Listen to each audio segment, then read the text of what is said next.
Hello friends, Avon global classes में आप सभी का स्वागत है। मैं राम बाबू। आज मैं फिर से बीएसएससी का प्रैक्टिस सेट प्लेटफॉर्म का 2 लेकर के आया हूं दोस्तों। इसमें हम 75 क्वेश्चन का अध्ययन करेंगे दोस्तों। अगर हमारे यूट्यूब चैनल का आपने अभी तक सब्सक्राइब नहीं किया है दोस्तों, तो जल्द से जल्द सब्सक्राइब कर लीजिए। इसका 150 प्रश्न का पीडीएफ दोस्तों हमारे टेलीग्राम चैनल पर आपको मिल जाएगा। दोस्तों चलिए बिना देरी किए शुरू करते हैं आज का पहला सवाल। पहला सवाल है कि ताजे पानी का सबसे बड़ा झील लेक सुपीरियर कहाँ स्थित है। तो इसका सही उत्तर हो जाएगा दोस्तों, संयुक्त राज्य अमेरिका में स्थित है। लेक सुपीरियर के कुल क्षेत्रफल की बात करें दोस्तों, तो ये 82,100 वर्ग किलोमीटर में लगभग फैला हुआ है। तो वही कैस्पियन सागर की बात करें तो कैस्पियन सागर जो है रूस, ताजिकिस्तान, तुर्कमेनिस्तान और अजरबैजान तथा ईरान देश के सीमा तक फैला हुआ है। कैस्पियन सागर के क्षेत्रफल की बात करें दोस्तों, तो ये 3,71,000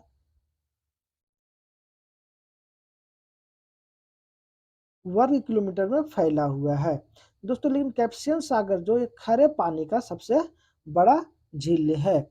वही भारत में सबसे ज्यादा मीठे झील का बात करें, मीठे पानी का, तो मीठे पानी का सबसे बड़ा झील जो है वो बुलर झील है। वही खरे पानी के सबसे बड़ा झील की बात करें तो वो चिल्का झील है जो उड़ीसा में है। और बुलर बुलर झील जो है वो जम्मू कश्मीर में स्थित है। अगला सवाल है दोस्तों कि निम्नलिखित में से कौन हिंदुस्तानी शास्त्रीय वाद्य यंत्र संगीत में सुविख्यात थे। तो इसका सही उत्तर हो जाएगा एम.एस. सुब्बालक्ष्मी। भारत सरकार ने एम.एस. सुब्बालक्ष्मी को 1998 ईस्वी में भारत रत्न दिया। इसमें दो व्यक्तियों को दिया गया था, एम.एस. सुब्बालक्ष्मी और सी सुब्रमण्यम को भारत रत्न 1998 ईस्वी में दिया गया था। अगला सवाल है कि निम्न में से किसने कम से कम 2 बार नोबेल पुरस्कार प्राप्त किया है। तो इसका सही उत्तर हो जाएगा मैडम क्यूरी ने 2 बार नोबेल पुरस्कार प्राप्त किया है। मैडम क्यूरी और इनके पति पीरे क्यूरी के साथ संयुक्त रूप से 1903 ईस्वी में भौतिक के क्षेत्र में और 1911 ईस्वी में मैडम क्यूरी को रसायन के क्षेत्र में रेडियम और पोलेनियम की खोज के लिए दिया गया था। अगला सवाल है दोस्तों कि सविनय अवज्ञा आंदोलन में गांधी जी ने बाद सत्याग्रह का नेतृत्व किसने की थी। तो इसका सही उत्तर हो जाएगा सरोजिनी नायडू ने किया था। जब गांधी जी जेल चले गए तो उसके बाद सविनय अवज्ञा आंदोलन का जो नेतृत्व जो था वो सरोजिनी नायडू ने ली थी। अगला सवाल है कि भारतीय रंगमंच में यवनिक प्रदा का शुभारंभ किसने किया। तो इसका सही उत्तर हो जाएगा दोस्तों, यूनानियों ने इसका शुभारंभ किया है। अगला सवाल है कि 57वां ज्ञानपीठ पुरस्कार 2022 निम्नलिखित में से किसे प्रदान किया गया है। तो इसका सही उत्तर हो जाएगा दामोदर मौजो को प्राप्त दिया गया है।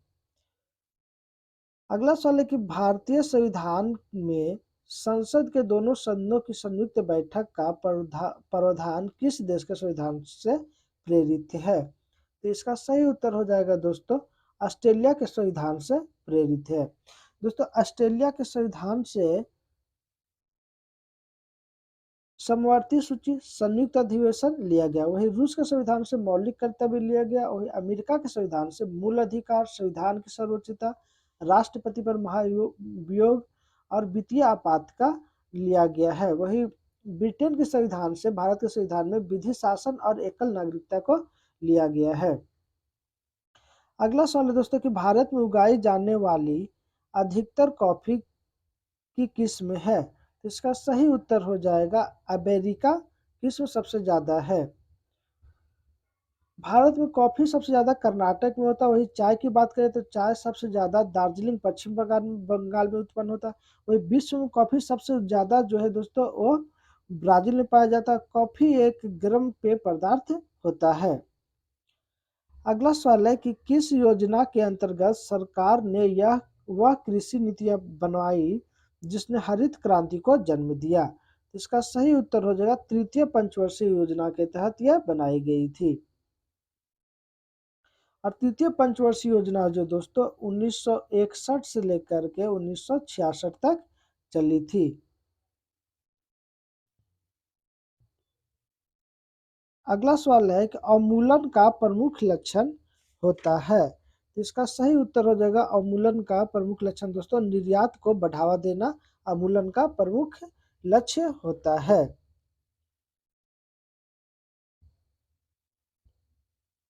अगला सवाल है कि संरचनात्मक बेरोजगारी का कारण क्या है। तो इसका सही उत्तर हो जाएगा संरचनात्मक बेरोजगारी अपर्याप्त उत्पादन क्षमता के कारण उत्पन्न होती है। अब भारत में सबसे अधिक जो दोस्तों संरचनात्मक बेरोजगारी पाई जाती है, वही कृषि में छिपी हुई बेरोजगारी या मौसमी बेरोजगारी पाई जाती है।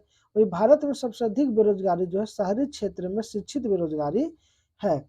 वही भारत का लगभग आधा श्रम शक्ति जो है कृषि क्षेत्र से आता है। अगला सवाल है कि भारतीय संविधान ने भारत को किस प्रकार वर्णित किया। तो इसका सही उत्तर हो जाएगा दोस्तों एक राज्यों के संघ के रूप में वर्णित किया गया है। भारत राज्यों का संघ है और राज्यों को केंद्र बनाया गया और राज्यों ने केंद्र को नहीं बनाया है।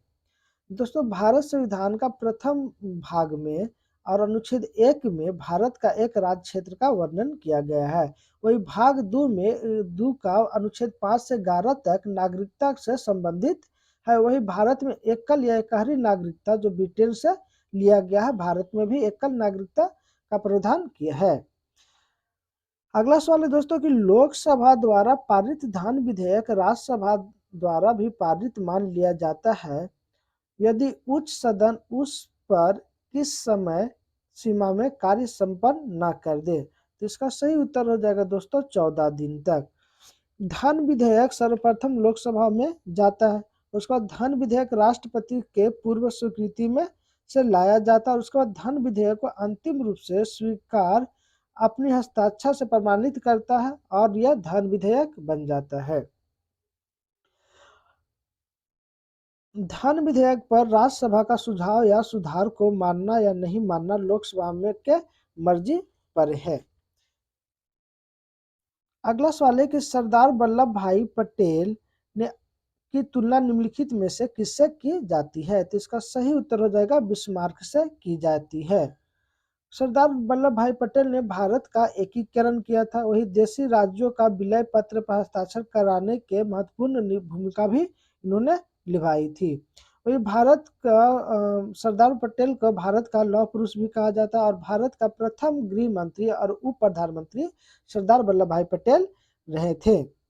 अगला सवाल है कि नेताजी इंडियाज इंडिपेंडेंस एवं ब्रिटिश ऑक्वाइट्स पुस्तक के लेखक कौन है। तो इसका सही उत्तर हो जाएगा डॉक्टर कल्याण कुमार डे। अगला सवाल है कि किसी वस्तु का पूंजी तथा उत्पादन का अनुपात किसका माप है। तो इसका सही उत्तर हो जाएगा उत्पादन की प्रति इकाई की निविष्ट पूंजी की राशि का। अगला सवाल है कि मौलिक अधिकारों को लागू करने के लिए रिट जारी की जाती है। तो इसका सही उत्तर हो जाएगा उच्चतम न्यायालय द्वारा रिट जारी की जाती है। मौलिक अधिकार जो है दोस्तों का हनन होने पर उच्च न्यायालय एवं उच्चतम न्यायालय रिट जारी करता है, आदेश जारी करता है।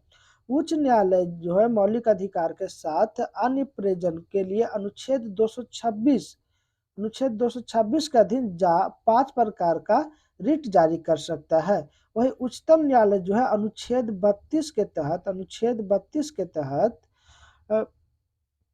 संवैधानिक उपचार के लिए भाग 3 तक सीमित है, अर्थात मौलिक अधिकार के हनन होने पर उच्चतम न्यायालय भी 5 प्रकार का रिट जारी करता है। अगला सवाल है कि भारतीय अक्षय ऊर्जा दिवस या नवीनीकरण ऊर्जा दिवस प्रत्येक वर्ष किस तिथि को मनाया जाता है। तो इसका सही उत्तर हो जाएगा 20 अगस्त को मनाया जाता है। अगला सवाल है कि गांधी इन चंपारण पुस्तक के लेखक कौन है। तो इसका सही उत्तर हो जाएगा दीनानाथ गोपाल तेंदुलकर जो है गांधी इन चंपारण पुस्तक के लेखक है। अगला सवाल है कि निम्नलिखित में से किस देश में तकलामाकन मरुस्थल स्थित है। तो इसका सही उत्तर हो जाएगा चीन में तकलामाकन मरुस्थल स्थित है। अगला सवाल है कि मानचित्र बनाने के विज्ञान को क्या कहा जाता है? तो इसका सही उत्तर हो जाएगा क्रोटोग्राफी, मानचित्र के चित्र बनाने वाले को कहा जाता है। अगला सवाल है कि मुद्रास्फीति के अंतर्गत है, तो मुद्रास्फीति जो है दोस्तों वो मुद्रा का मूल्य घटने के अंतर्गत आता है। अगला सवाल है कि आईएमएफ की पूंजी किसके योगदान से बनती है? तो इसका सही उत्तर हो जाएगा राष्ट्र सदस्य के योगदान से बनती है। अंतर्राष्ट्रीय मुद्रा कोष का स्थापना जो दोस्तों 1944 ईस्वी में के ब्रिटेन वुड्स सम्मेलन में हुई थी और ये 27 दिसंबर 1945 से अपना प्रभाव में आ गया था।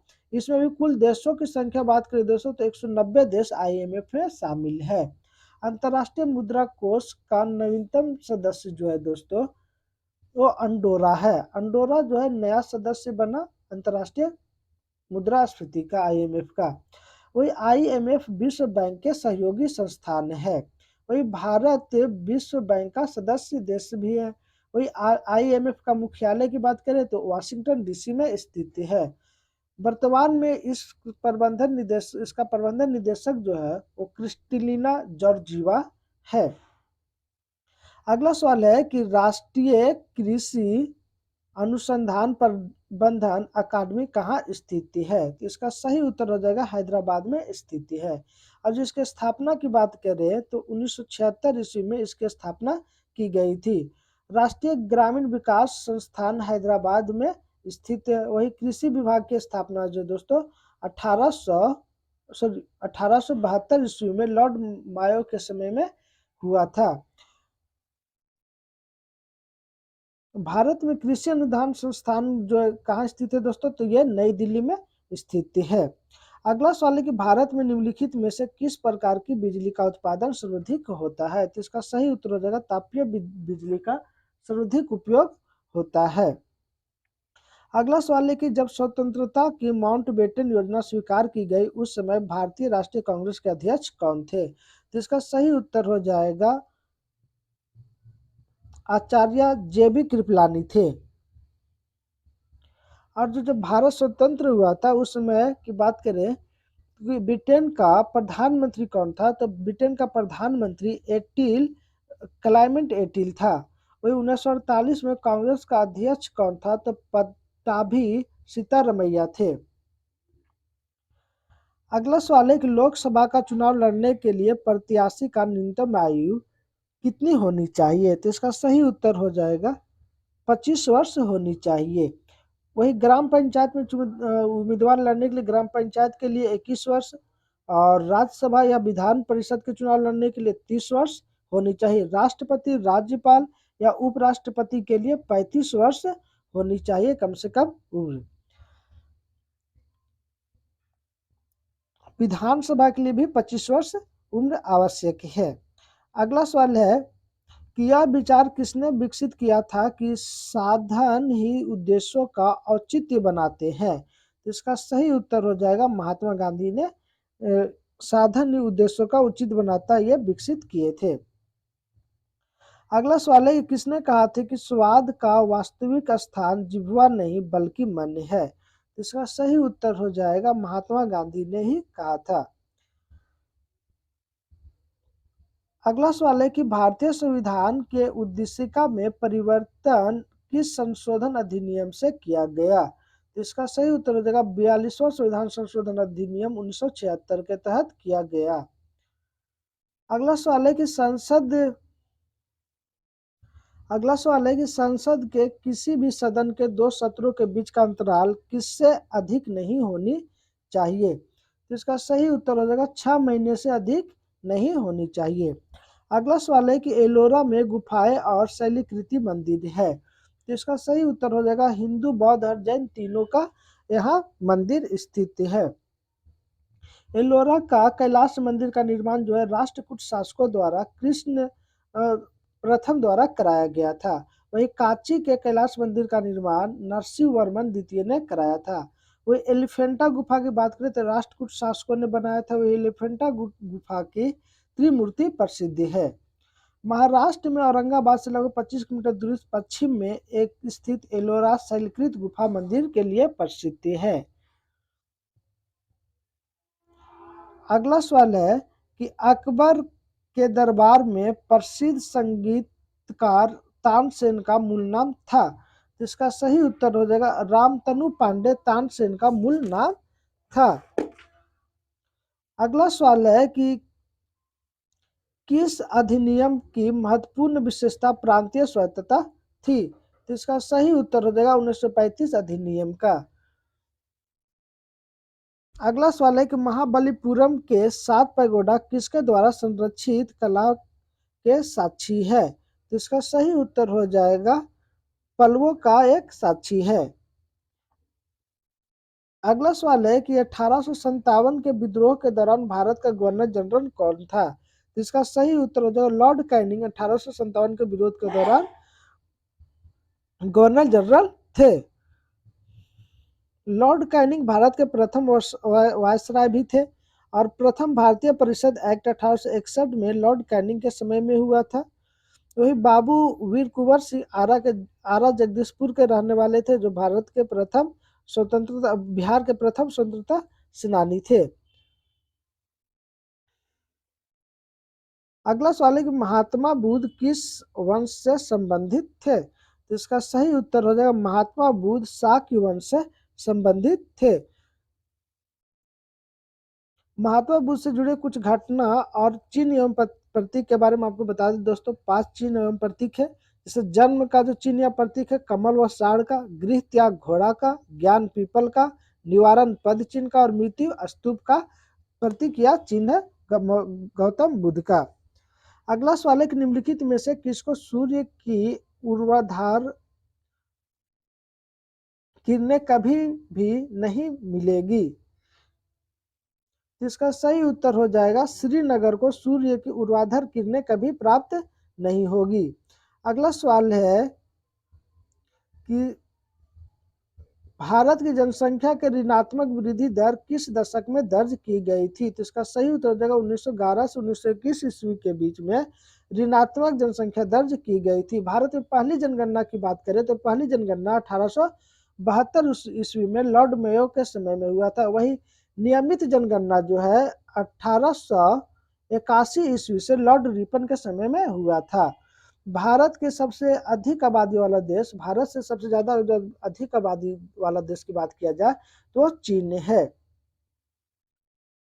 भारत की आबादी जो है 2027 में चीन को पीछे छोड़ देगी। अगला सवाल है कि निम्नलिखित में से कौन सा संसाधन अजय और नवीनीकरण है। तो इसका सही उत्तर हो जाएगा जल। अगला सवाल है कि निम्नलिखित में से कौन सा एक नगर राष्ट्रीय राजधानी क्षेत्र में नहीं है। तो इसका सही उत्तर हो जाएगा मथुरा जो है राष्ट्रीय राजधानी में नहीं स्थित है। मथुरा जो है उत्तर प्रदेश में स्थित है।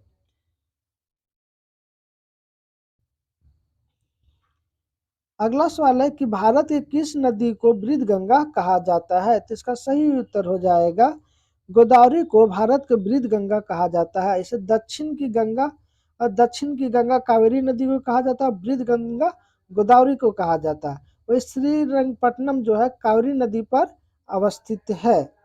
वही गोदावरी नदी जो है दक्षिण भारत की सबसे बड़ी नदी है। गोदावरी नदी की कुल लंबाई की बात करें तो 1465 किलोमीटर लंबी है।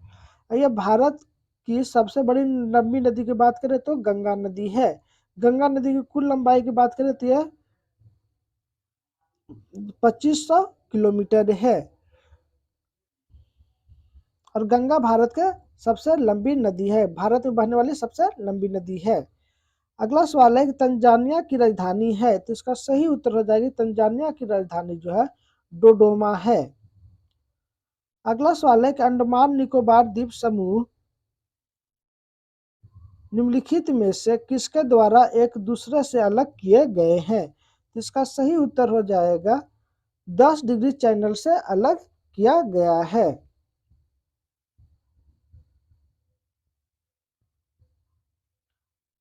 अगला सवाल है कि कंप्यूटर के लिए आईसी चिप आमतौर पर बनाए जाते हैं, तो इसका सही उत्तर हो जाएगा सिलिकॉन का आईसी चिप्स बनाया जाता है।